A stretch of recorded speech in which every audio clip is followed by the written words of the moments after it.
All right, folks, we're back. Thank you so much for joining the program. I'm Anthony Weeks, your host, and I'm joined by my colleague, Terry Coxum, contributing from the New York Tri-State area. Terry, welcome to the program again. And we have a special guest in studio with us instead of virtually. He's physically in the studio with me. He's no stranger to the program. We have Wayne Biggs, the CEO of the Economic Development Authority. Welcome to the program, Thanks Wayne. for having me. And folks, everyone out there, I want to extend just a warm and just safe, happy Thanksgiving to you and your loved ones, and make sure that you follow the rules and guidelines in strict social distancing and physical distancing and protecting yourself and your loved ones. So we can do that. We can all do this together and make it through this together. Right. So Terry, we have a situation where one of the things that I've noticed, and I'm really looking forward to in this conversation, is Wayne talked about having these different approaches where you have these short-term plans like the SED, you have individual agencies having their own, if you will, planning that they're doing, but there's no real collective cohesiveness towards a single approach.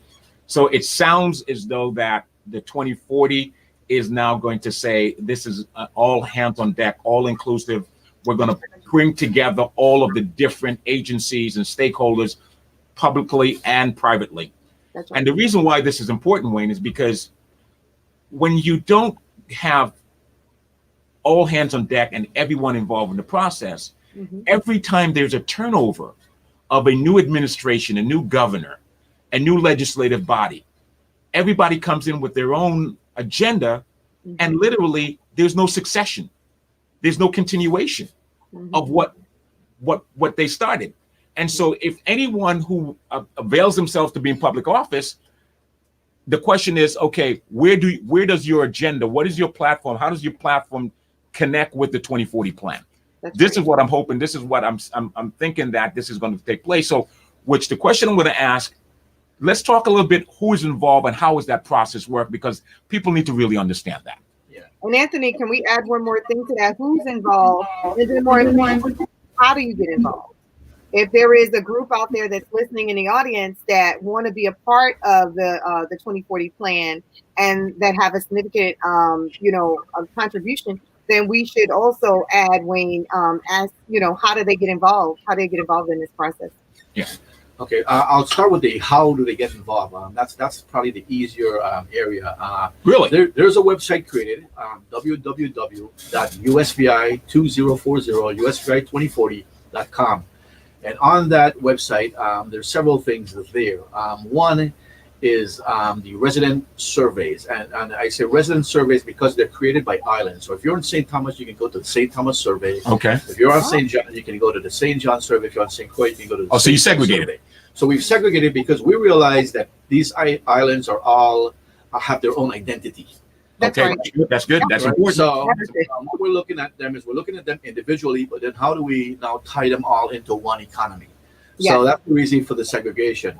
There's also the diaspora survey. So the questions for the diaspora survey, the people outside of the Virgin Islands, and there's one survey that's there for people that live on the mainland, and one survey for abroad, because again, there are different experiences. So the diaspora survey may ask, what would it take to bring you back home? Or what do you see as the challenges that come? I love that. A variety of different things. I love that. Again, we're trying to get the community involved, fully involved in this plan. So we're working all angles. Additionally, there are open houses. So you can go into the open house for St. Croix, the open house for St. Thomas, the open house for St. John, and you can say, okay, education is where I want to concentrate. So you can now go and put your comments in reference to education and say, I want to get involved in the education sector. Or you can go into security or energy. So there are different areas within the open house. But again, they're kind of segregated by islands because each island be an individual, and then we'll tie them all together based on the results or based on the comments we receive. There's also a comment section that's wide open. So again, you can put your comments and we want people to be brutally honest. I mean, we need to know what all the challenges are. You sure about that? If we're going to create a plan and try to overcome some of the obstacles that we've met in regard to economic development, we need everything on the table, and that's what it is. I mean, everything is on the table right now. But the persons that are on the steering committee are as I've indicated, most of the cabinet members for the governor, because the governor is very supportive of this plan. So the governors, members of his cabinet are on the yes. Okay. Okay. We have people from industry, and we're looking at the STEAM areas that the governor talked about, which is services, STEAM, technology, energy, agriculture, and manufacturing. Oh, so that's the acronym. That's the acronym. STEAM. Yeah. STEAM. So we're looking at professionals from those areas also on the committee. We have people from the nonprofit sectors, the St. Croix Foundation and the Community Foundation of the Virgin Islands that represent the nonprofit sectors, and then we also have private individuals from the tourism industry, from the real estate industry, a variety of different areas that we've kind of selected persons in regard to the steering committee. But we're also doing focus groups. We're also doing stakeholder interviews. Focus groups. I love focus groups. We're doing a variety of different things to get people involved. So if you'd like to be involved, again, you can go to the website, put a comment, say you want to be involved in it, and somebody will definitely reach out to you, get your opinions, get your thoughts as we focus and work around this. I like that you mentioned focus group, because when I lived in New York, my ex-wife and I used to go together. We used to be called in by different corporations. When they wanted to test a new product, they would call consumers in to do this focus group. And so that focus group approach is very effective. You know, you sit in a room with your peers, and they have you sample different products, and they want your candid feedback as to whether or not the product is any good. And that's what we're looking at. But in addition to that, we're also doing business surveys. So we're serving the business community separate and apart from the residents. So you get to participate as a resident, but if you own a business or you operate a business, you get to participate on that end also, because the resident experience is different than the business experience. So we want to see what issues you're having in regard to conducting business in the territory. So there's a lot of stuff on the table that we're trying to work through in regard to that. We're also doing public forums. We just recently, this past Monday night, had a live public forum. We were on WTGX, the Government Access Channel, on 2 different radio stations, also Facebook Live, YouTube. So we're trying to get the word out there, and we're trying to get as much participation from the community and Virgin Islanders abroad as possible. So this is a community-based approach, a community-based process. According to the chart, interactive, creative, participatory process. And you have a number of entities and moving parts that is helping to shape this agenda. Yeah, and what we'll do is the first draft of the plan is due in mid-January, and we'll come back to the public and say this is what we've based on the data we've collected. This is where the community has indicated they want to go, and we'll start shaping the plan, looking at what needs to be done in reference to education. And as a result of this plan, we're also now actually being, I guess, crossed over and cross-trained on different steering committees. So the education steering committee asked me to sit on their steering committee as they create their educational plan. Other persons are now sitting on the blue economy plan. So there's a variety of interchanges and exchanges going on in reference to trying to integrate all of these plans together instead of planning in a silo. So let's talk about the campus. I'm sorry. Go ahead, Carrie. No. This is awesome. I mean, this is really, really good. Having first of all, the cross training in itself is very important. And when we're talking to businesses, we always try to make sure if you're a business owner, you know all of the different parts of your business. So cross training on this level is a whole new ballgame. And I think this is going to really be one of the game changers. The 2040 plan seems like it's really going to change the game, Wayne. So, looking forward to finding out more about it. Yeah, we know it's ambitious, but we really think that we can pull this off, and we're really excited. Wait a minute. Wait a minute. Why you say something? Why you say something? Because I mean, one of my biggest pet peeves was the absence of a long-term strategic plan. Right. It's something that I couldn't understand. How do you determine your future if you don't have that long view as to where you hope to be? Many developed countries today, well, once upon a time, their poverty level, I'm going to use Taiwan, for example, because I know a little something about Taiwan.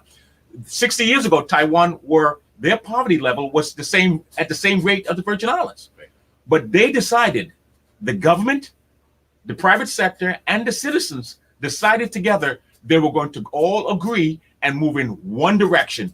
They had a 20-year plan that said, this is where we want to be, this is where we're going to go, and this is how we're going to get there. And so that is so critical to determine the future of these Virgin Islands. Yeah, we think it's critical also, but I say it's ambitious again because it's the first time we're trying to go into a 20-year plan. So that's where I talked about the ambition. But the participation has been unbelievable. We're getting people to participate.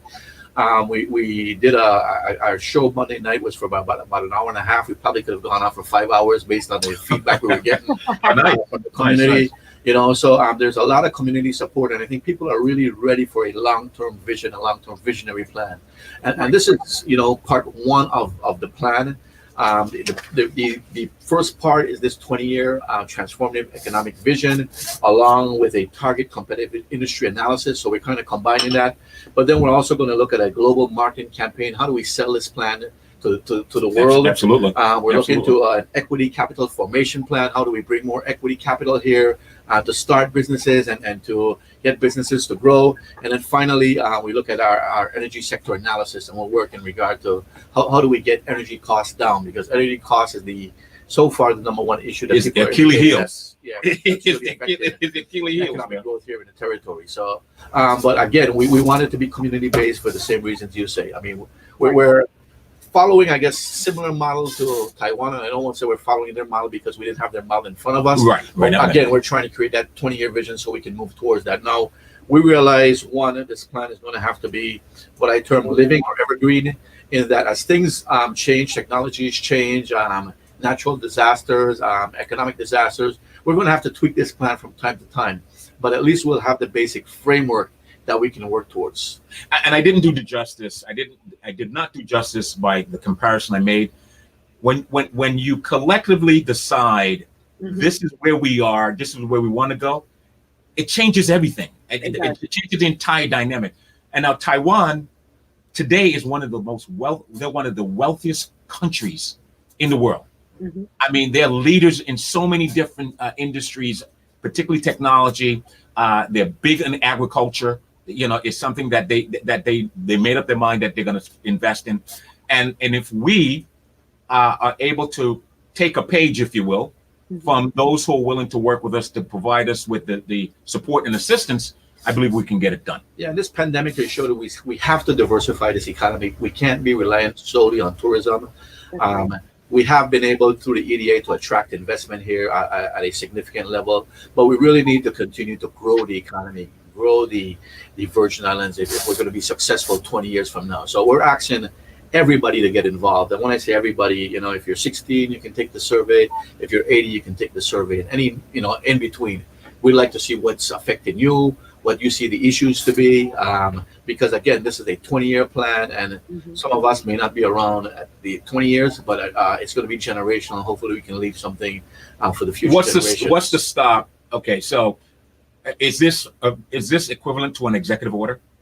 When I say, because I'm saying the current governor, the incumbent governor, Albert Bryan Jr., this is his initiative, right? Well, is there any legislative to say, no matter who's in office, that they have to commit to the continuation of this? No, there's nothing that's legislative. It's not technically an executive order. It's something that we were working on from about 2016, and with the current administration, knowing the governor and his economic development philosophy, we pitched it to him, and he was happy to say, yes, I'm behind it, I support it, and I'll move it forward. But there's no executive order or no legislative mandate that we have to necessarily follow this plan. So a successor could come in and ignore the plan.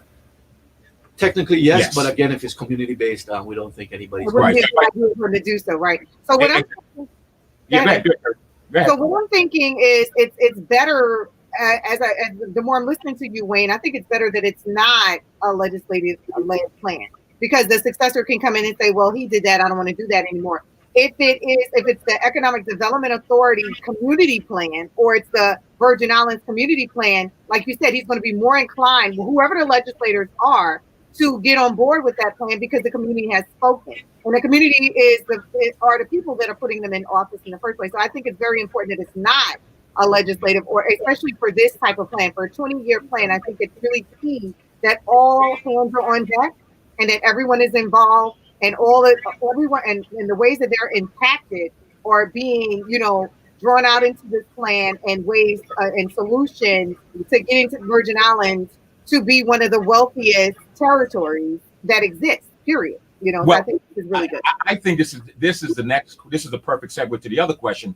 How is this funded? Because the funding source will dictate and determine Yes. the success and the continuity of no matter who is in office. Because if you have a funding source that is not predicated on the whims and the politics of people playing that game, you see what I'm saying? Yeah. So let's talk about how is this funded.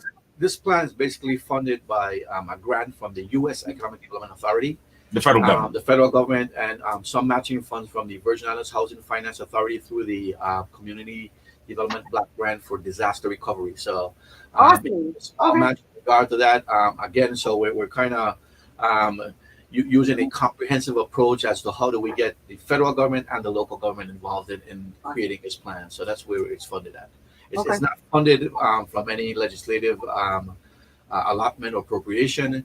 It's again federal funded basically from the federal government. So the federal government funds a lot of the feasibility plans that the territory does. So they fund the SEDS plan, they're funding the tourism master plan, and that's why we're trying to integrate everything also. So we're trying to create a comprehensive type plan. That's it's not going to be subject. It's not going to be to the whim of somebody's political agenda, personal agenda, and decide, okay, we don't like this, so we're gonna defund it. We're not gonna fund this anymore. Right. It's not going to be defunded as a result of political whim.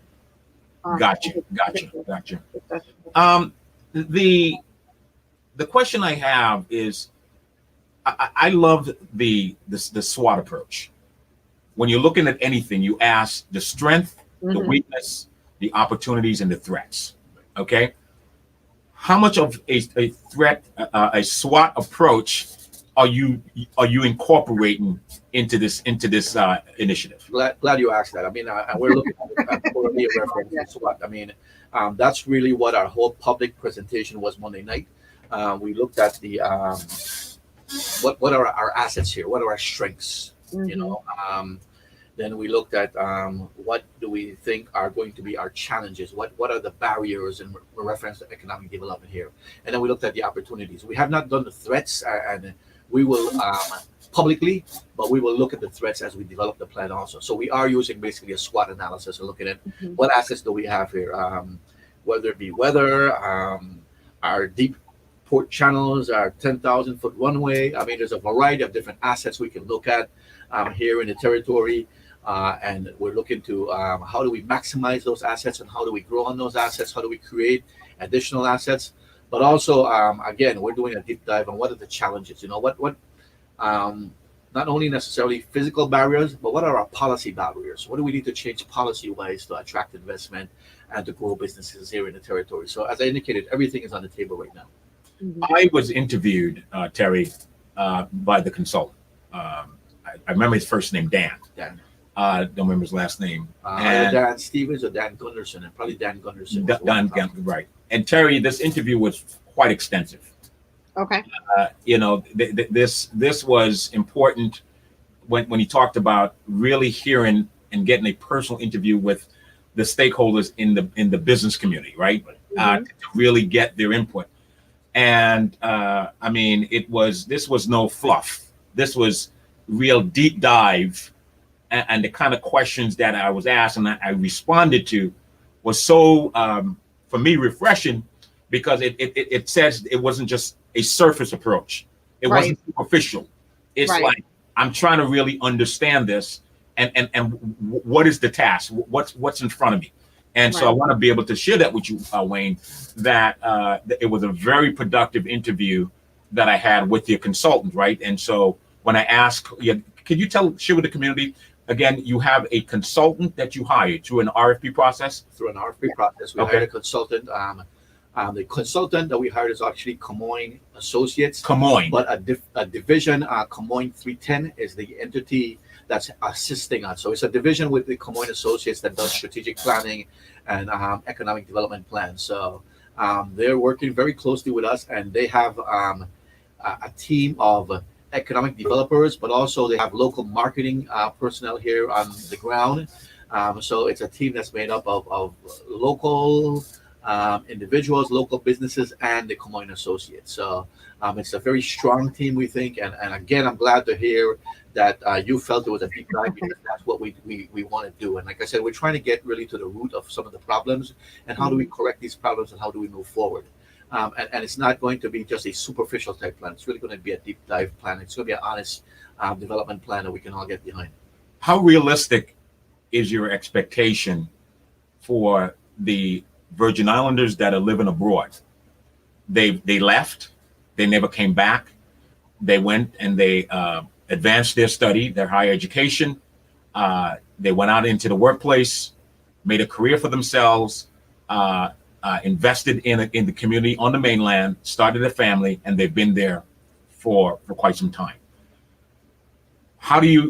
What is that expectation in conversation, if you can share with me the likelihood of some of these people coming back to the Virgin Islands when they've literally have made a life for themselves and their family on the U.S. mainland as Virgin Islanders? Yeah, in conversations, a lot of them have expressed that they would like to come back home. Of course, there's certain barriers, as you indicate. Some of them are career barriers, some of them are home related. I mean, so it really runs the gambit. But I think if we develop the community the way we're hoping to, we may not get these individuals to come back home, but we may get their kids or our kids that are going to college to come back home, because many of our kids who are 18 now will go to college and they'll stay away for the rest of their lives. So if we can pull some of those people back, I think it really helps us. I mean, and that's why I say we're interested in their views also as teenagers, as young adults, as to what they see as far as the economy of the Virgin Islands looking like 20 years from now. Is it technology based? Is it science based? Is it tourism that we want to stay in? Is it agricultural? So there's a variety of things, and we really have to start planning generationally, and that's why we're looking at this 20-year vision.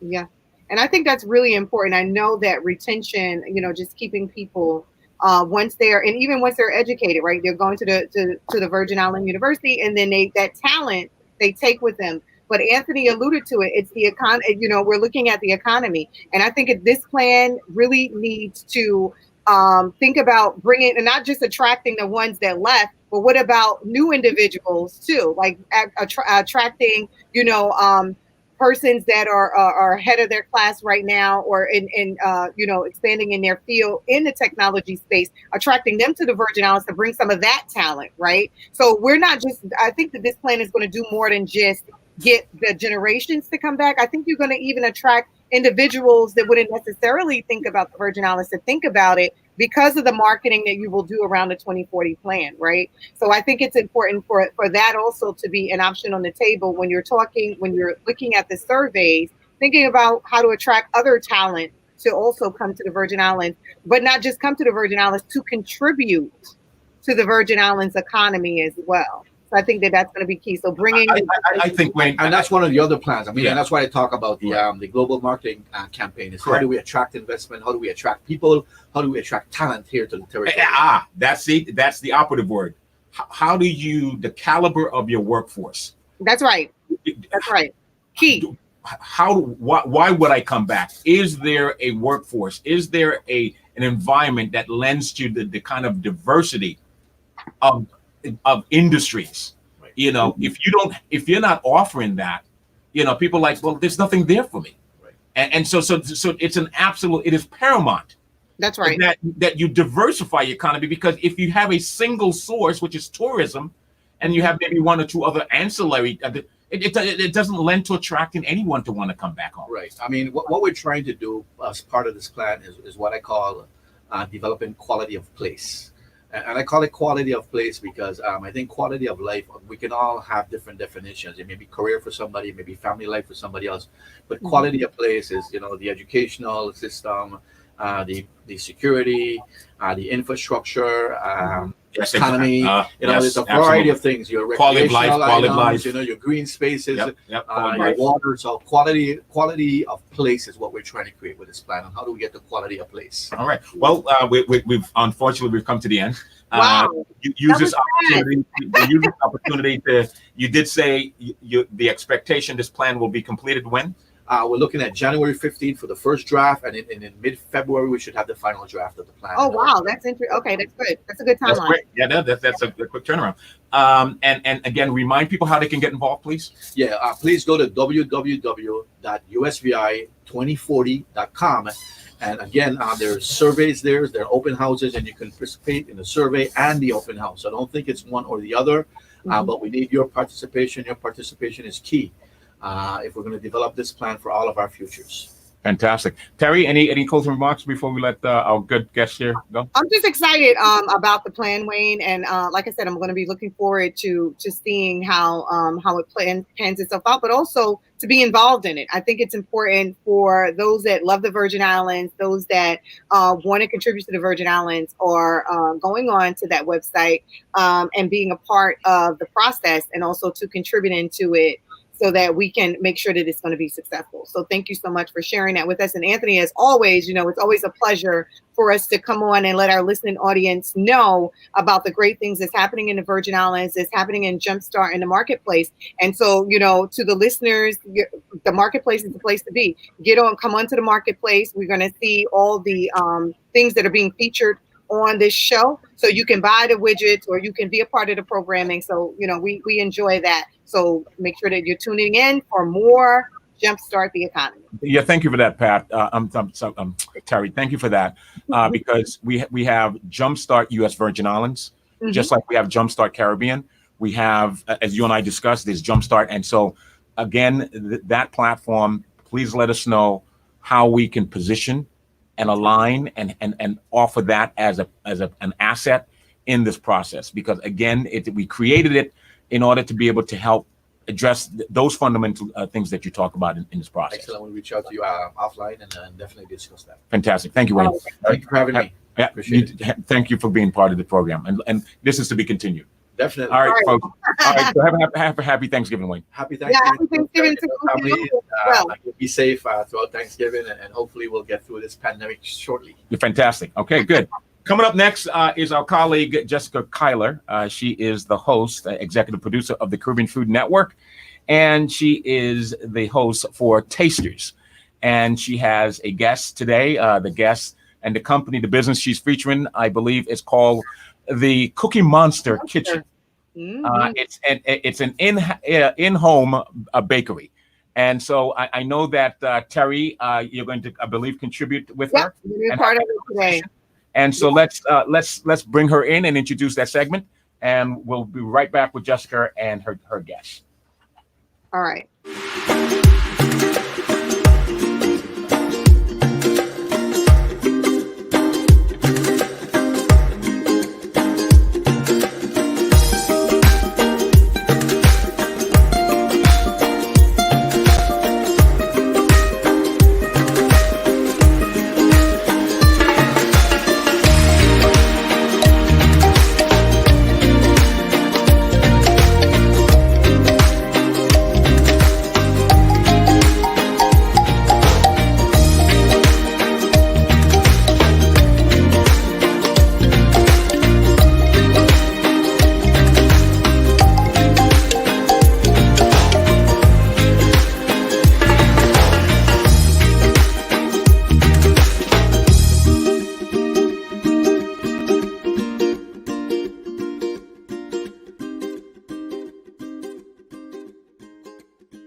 Welcome everyone to Tasters. How is everyone today? We have a Thanksgiving, a long holiday. Is everyone excited for tomorrow? Maybe having Friday off, maybe, right? Terry, I'm so glad that you're going to be on the show today. Guys, thank you so much for tuning in. Today we're featuring a local baker here on St. Croix, Alex Wentworth, and she has a company called the Cookie Monster, which is so cool. They just moved down here to the Virgin Islands from, I believe, Virginia last year, and she's amazing. She's a mom of 5 children, and she makes these amazing cookies. Terry, can you hear me? Alex, there you are. Hi. Hello. Yeah. And it's so funny, Terry. Alex, meet Terry. So Terry's, she's chiming in from New York City. Hi, Terry. East Coast. I used to be an East Coaster. and she's one of our good colleagues here. And she, you know, she joins our group with tasters almost every week, right? You're on mute, Terry. You're muted. Thank you. Sorry. Hi, Alex. Yeah, I'm super excited to talk to you. Love cookies. So, thanks for inviting me on today.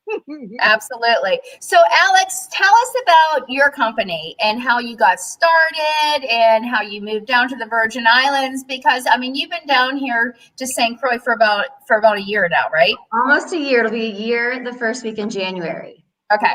So congrats. Thank you. It has totally flown by. We are loving everything about it. We miss family back in Virginia, but otherwise we're loving life here, and the kids are loving it. So no complaints. Good. So Yeah.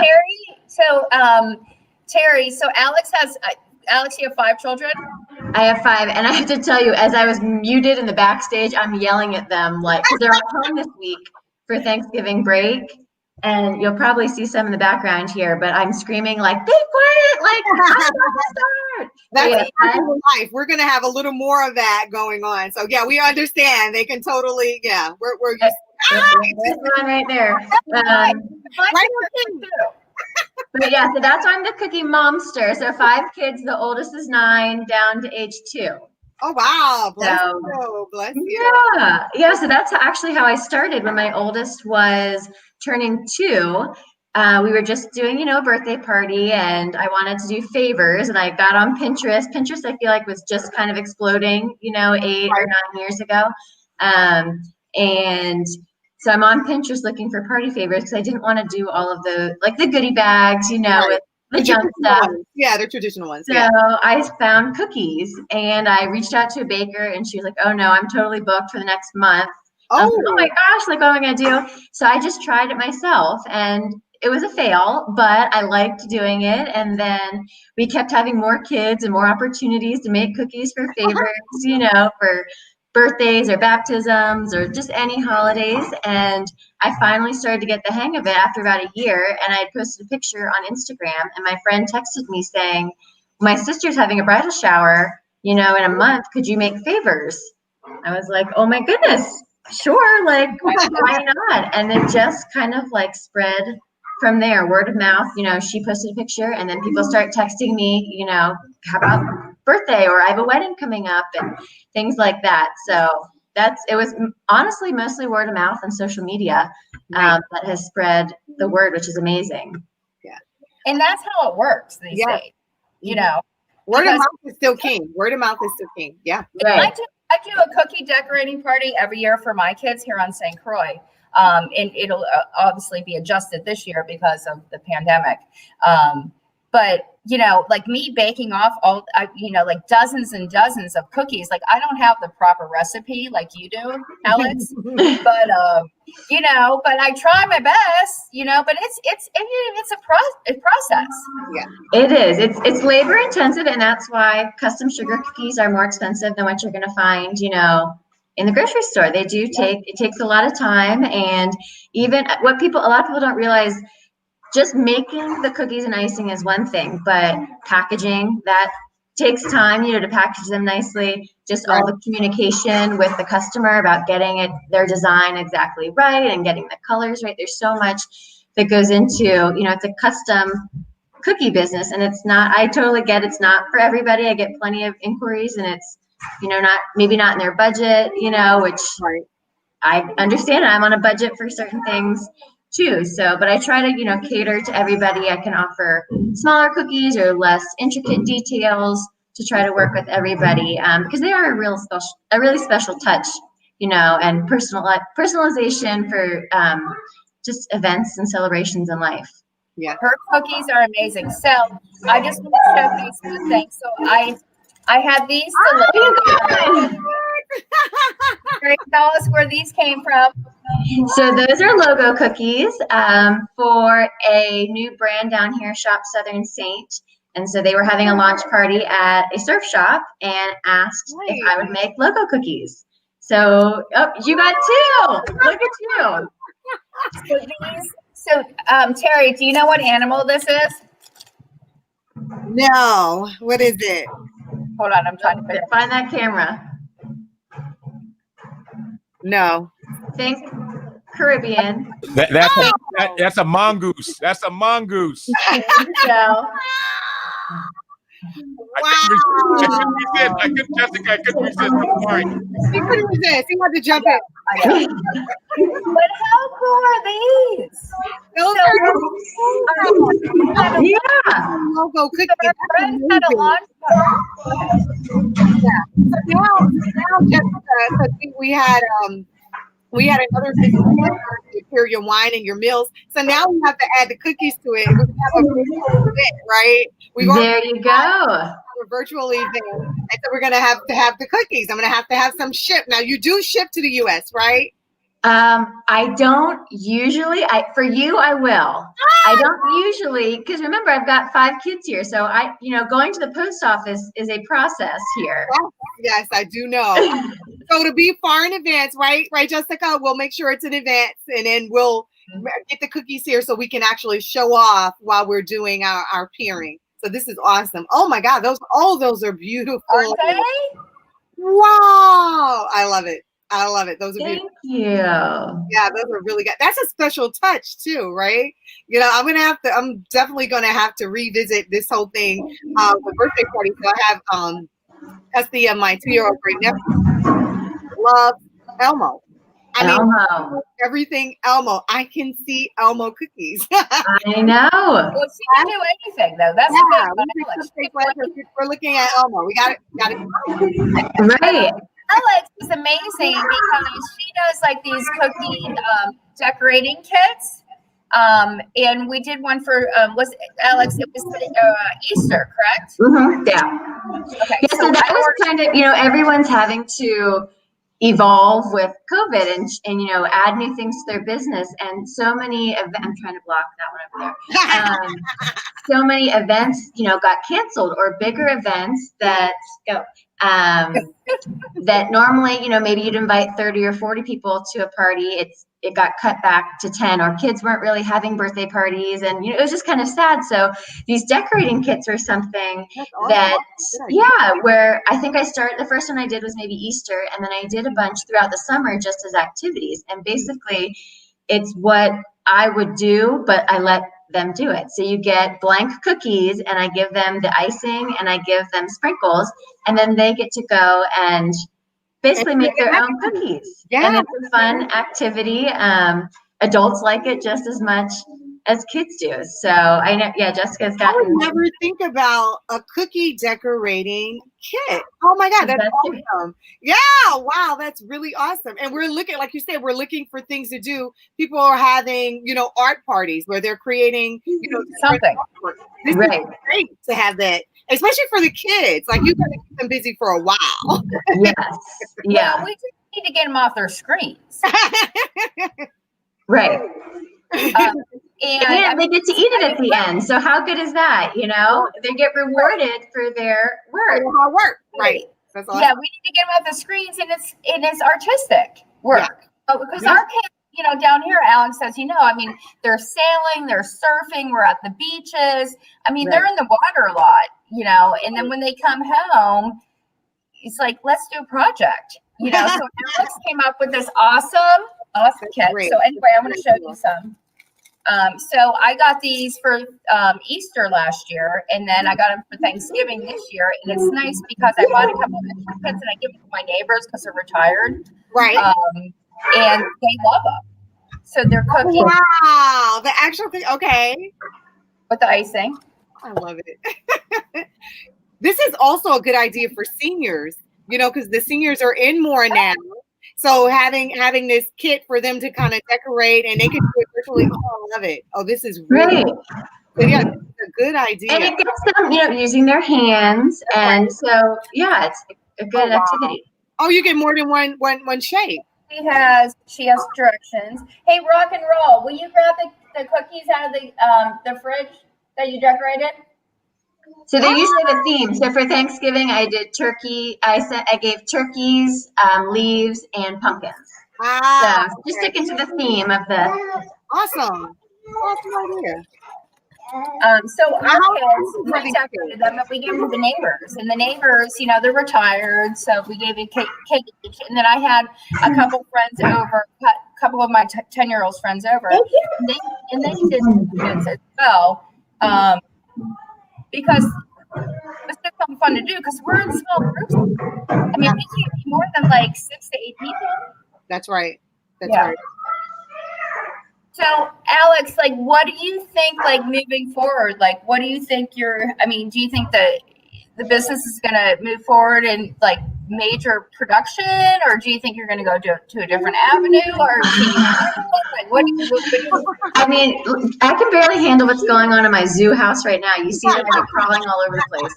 So I'm honestly happy where I'm at now. You know, my husband's always like, you need to open a storefront and all these things. But honestly, when I started this, it was a way for me to be a stay-at-home mom. And, you know, this was kind of my side hustle. I was a middle school teacher before I had kids, and I knew I wanted to be able to stay home while they were little. Right. So to me, you know, I always say to my husband, like, yeah, a storefront would get a lot of this stuff out of our house, but then I would be at the storefront all the time, which isn't what I want right now. So I am happy doing what I'm doing now. The one thing I will say is I would like to possibly get the cookies into a grocery store, you know, maybe Seaside Market or something down here, you know, just so that people could have these types of cookies all the time and not necessarily have to fill out my order form for a custom cookie. It could just be shopping and it's around Christmas time and they see, you know, a Christmas tree cookie. Like if we were in the States at Panera or something. I don't think we really have anything like that I've seen down here on St. Croix. And I think I think that's a matter of you just approaching the store, though, right? Because it is. Yeah, because we had the pizza. Remember when we did the pizza? Anthony had the pizza without me. I'm never gonna let him live that down. Okay. But I wasn't there either, Terry. So hello, right? Let's redo it and I'll be there then. Exactly. Right. Have a pizza party. We might as well, right? But his pizza is now frozen. So as a result of everything that's going on, he now has the frozen pizza package, and it's in the supermarkets down there. Oh. Yeah, actually. So that was such a good idea. I was like, wow. Smart. So I can see your cookies for Christmas at the supermarket. I think that's a great idea. So, you know, everyone that's listening, you know, we're going to, no pressure, right? But we're going to be looking for some Christmas tree cookies in our supermarkets in the Virgin Islands, because the Cookie Monster has a great product, and we're looking forward to seeing more of it. And it also frees up some of the stuff that's in your house, right? If you're putting it in the supermarket, you can still do what you love to do, which is to be with the children and do all these great things, but still we can get the benefit of your product in the supermarket. And keep in mind, Alex, like the tourists down here, they want projects too. Yeah. Like even if you could do those kits for them. Yeah, that's true. In the stores. Yeah, this is they out with their kids. I mean, and they hang out at the beach, but that would be a fun idea too, with Tide or Food Town or like whoever. Right. Yeah. Yeah. I have a kid on a hoverboard right here. Here, I'll show you. Here's a cookie I did so Jessica had the vanilla. Okay, hold on. Here's a cute little acorn. So nice. So it's shiny because it's still wet. I just did it right before. Oh, I love that. I love it. This is a chocolate cookie. Can you see the back there? Oh, I love that. So normally I just do vanilla, but around holiday time, so Thanksgiving and Christmas, I'll offer a chocolate option. Just nice. To add a little something in there, you know, for the holidays. You're a little special. It's special. Yeah. Yeah. So this is great. I mean, I think the concept in itself, you know, just doing a cookie, because when I first heard Cookie Monster, I said, oh, I'm excited. Jessica was like, you want to come on? I'm excited to come on. But now even being a part of this segment and thinking of like all of the ways to get your product out there, and still give you what you enjoy. You enjoy being, with your family, right? So, Right. This is going to be super exciting. I know that I'm going to see you in the supermarket. I've already, we got plans for you. Yeah. I love it. I love it. We got plans for you, and it also gives us an opportunity now to have those decoration, like the decoration boxes for activities, especially now with our children. We need something for them to do, and we're gonna help you, get through that post office deal so we can have them here in the States as well. Because I can see the 2-year-old like making a complete mess. Oh yeah. Oh my gosh. Fun involved, hands-on. I can see it with the seniors because they're looking for things to do too, and the quarantine is real, right? Right, So right. this is super exciting. I'm so happy. So Alex, we should think about doing this as well. And I just thought about this is, we should like maybe think about doing packages like Terry said regarding like the seniors, the senior citizens houses. We don't have much down here, Terry, to be honest with you, but we have a couple. But that might be a good nonprofit for us to do. Yeah. I agree. And I'm thinking about, I actually volunteered at an assisted living home when I was in high school. And I remember, I vividly remembered one time we were playing like balloon volleyball with them, and just them like being able to lighting move up, right, and do something. They were so happy. So I'm like picturing them now being creative and decorating a cookie, and not only, stimulating their mind, but how proud, they could be after they create something. That's right. So that's a great idea that I never would have thought of that group to, send cookies to. That's right. That would be great because it's not like our kids can go sing Christmas carols to them. Right. We can't go into these facilities right now, unfortunately, but we can probably deliver packages, right? Yeah, I would think so. Yeah. Yeah. So I'll look into that. Terry and I worked really closely together. So we're like, so like your cookie dough recipe, I'm just like curious. How long did it take for you to like get it down pat? The sugar cookie recipe, I would say maybe a month or two. I kind of got it, so that it wouldn't spread, so that it would last. So the cookies, if they're individually packaged, they'll last for a couple of weeks. Oh. Even, there's no preservatives or anything, but if I heat seal them, they're good for a couple of weeks. Otherwise, if they're not packaged, I say, eat them within a couple of days. So just to, make sure that they stayed soft, tweaking that part of the recipe, but I didn't want them to spread and things like that. That took about probably a month when I got that. And then another thing that I've added into, not that I have a large menu, it's really just the sugar cookies. And then I did start doing chocolate chip cookie cakes.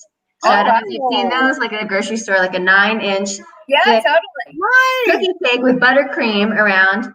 That one, I would say, I have a notebook of probably 15 different variations of the recipe, and my family was just loving when I was in testing mode, but I finally got that one. And then the icing recipe, it was pretty basic. It's really not the recipe. Royal icing is just meringue powder, water, and flavoring. It's the consistency. That's what is so hard for people to get right. So that was the beginning when I said I failed. It's because the first batch I did, the icing just completely ran off the cookie. And, I tried to write her name and it was just, it fell off.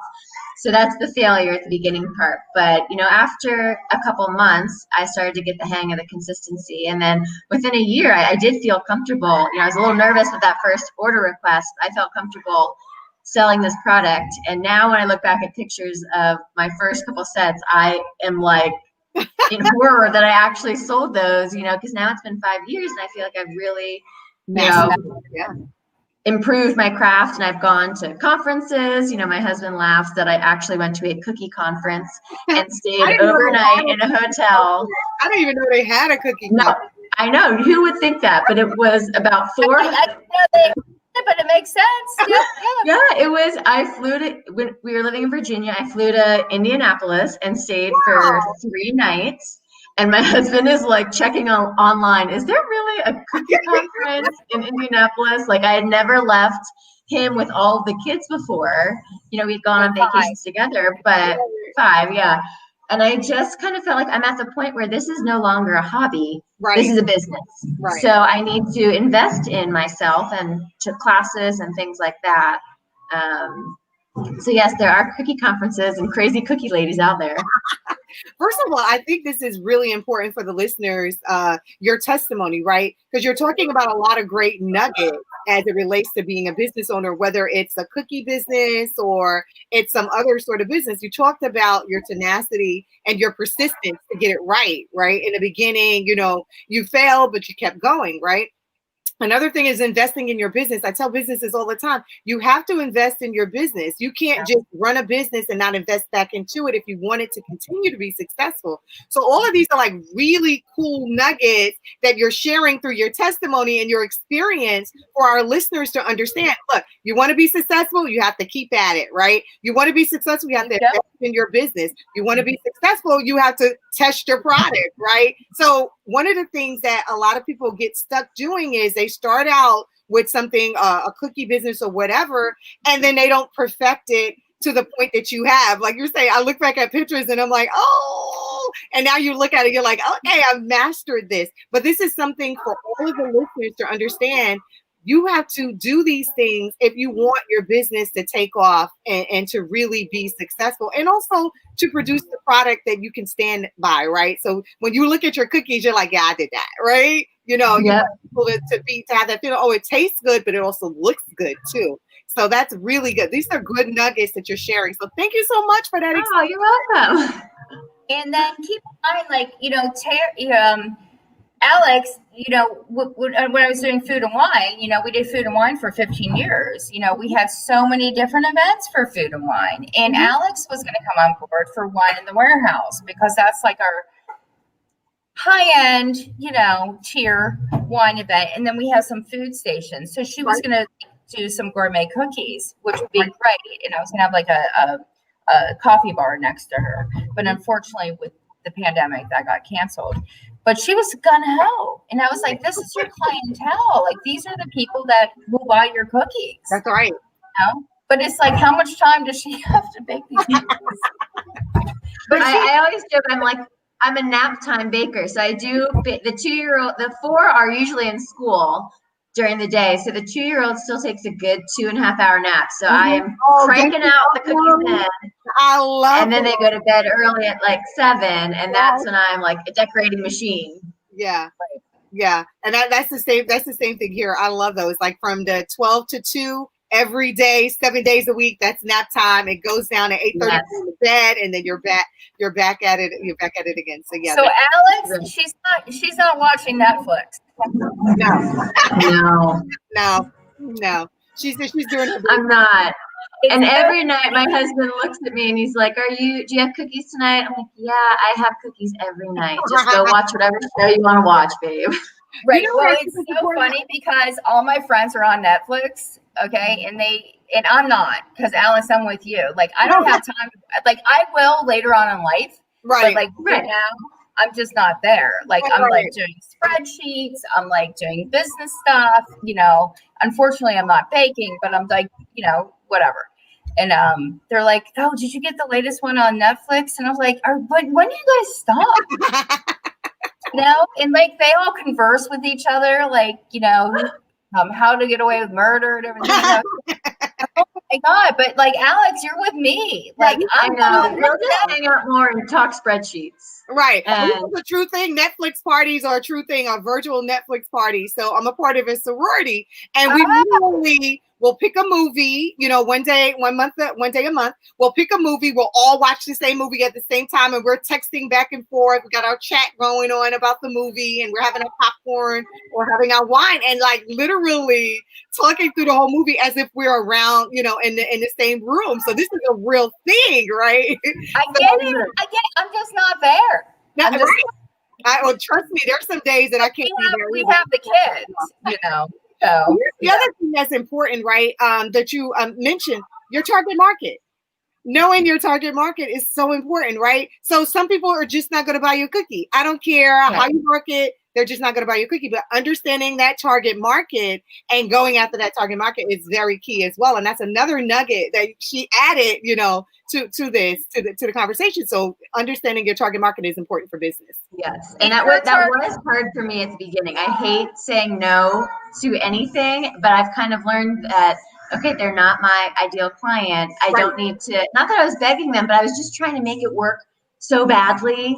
Right. And then finally I just kind of learned it's okay. It's not for everybody. Just like I'm not going to go buy a certain car. Like it's just not, and that's fine.